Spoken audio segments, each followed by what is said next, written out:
Richard Corbett, bonjour. Vous êtes député européen, britannique et membre du Parti travailliste, un parti qui est actuellement dans l'opposition en Grande-Bretagne, mais qui espère remporter les prochaines élections qui auront lieu le 7 mai. Alors, au bar de l'Europe, je vous ai servi des choux de Bruxelles, tout ce que les Britanniques doivent détester, au moins symboliquement. Pourquoi les Britanniques sont-ils tellement allergiques à Bruxelles, tellement allergiques à l'Europe?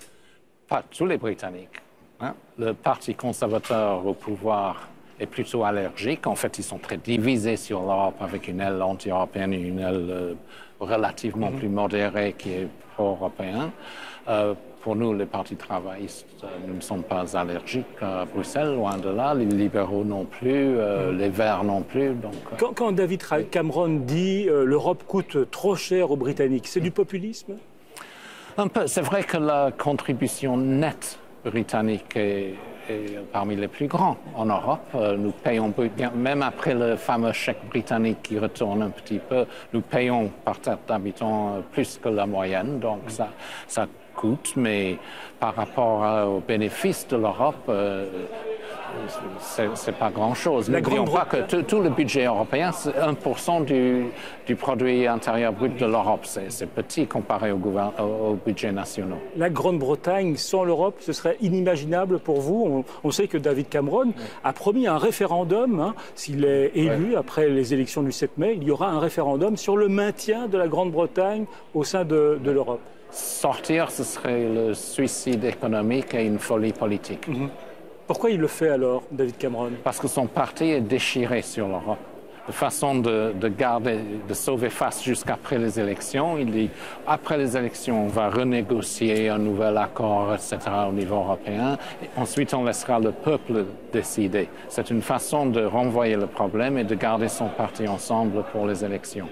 Vous allez gagner ces élections le 7 mai. On voit que les sondages sont très serrés. Vous êtes quasiment à égalité avec le Parti conservateur. C'est très serré, mais nous sommes très confiants que nous allons gagner beaucoup de sièges aux conservateurs en Angleterre et au Pays de Galles. C'est un peu plus complexe en Écosse avec la remontée du Parti nationaliste écossais qui va nous prendre quelques sièges. Et après, on verra. Alors, il faut parler du parti UKIP. Le parti UKIP, c'est un parti populiste. On sait que le chef de UKIP, c'est Nigel Farage, qui est député européen ici, au Parlement européen, qui fait beaucoup parler de lui. Il a quand même obtenu 30% des voix aux dernières élections européennes. C'est un parti qui fait plus de tort aux conservateurs qu'aux travaillistes. Oui, parce que c'est une partie plutôt à droite, sinon à l'extrême droite. Donc, il prend plutôt des voix au Parti conservateur. Ils sont en chute maintenant, heureusement, de mon point de vue. Et c'est un parti, vous dites, populiste, qui anti-immigration surtout. Anti-immigration, anti-Europe. Oui. C'est un peu les deux axes de leur programme. Alors, il y a un homme d'affaires très très riche en Grande-Bretagne qui se dit prince polonais et qui a lancé un défi à Nigel Farage. On va écouter ça. This is my father's sword. I'm his son, I have his blood. I've realized that now what I have to do is to stand up in defense of my people in this country, in the UK. I've had enough of the discrimination against Polish people in this country. The most idiotic example I've heard of has been Mr. Nigel Farage blaming migrants for traffic jams on the M40. So what I'd like to do, Mr. Farage, is to challenge you to a duel, an offer of a duel, if you agree. I would like us to meet in Hyde Park one morning with our swords. Are you up for it, Mr. Farage? Do you agree? Ça vous fait sourire? Oui, mais c'est une façon amusante de faire un point très sérieux. Nigel Farage met tout sur le dos de l'Europe, etc., etc. N'importe quelle question, un embouteillage sur une autoroute, oui, c'est la faute de l'Europe. Et il a raison de contester cette façon de faire. Le problème des migrants, le problème de l'immigration, c'est devenu un problème au sein de la campagne électorale? C'est un des thèmes et Farage est très malin parce qu'il lie immigration à l'Union européenne en disant voilà, au sein de l'Europe, on a la libre circulation, donc on ne peut pas contrôler les frontières.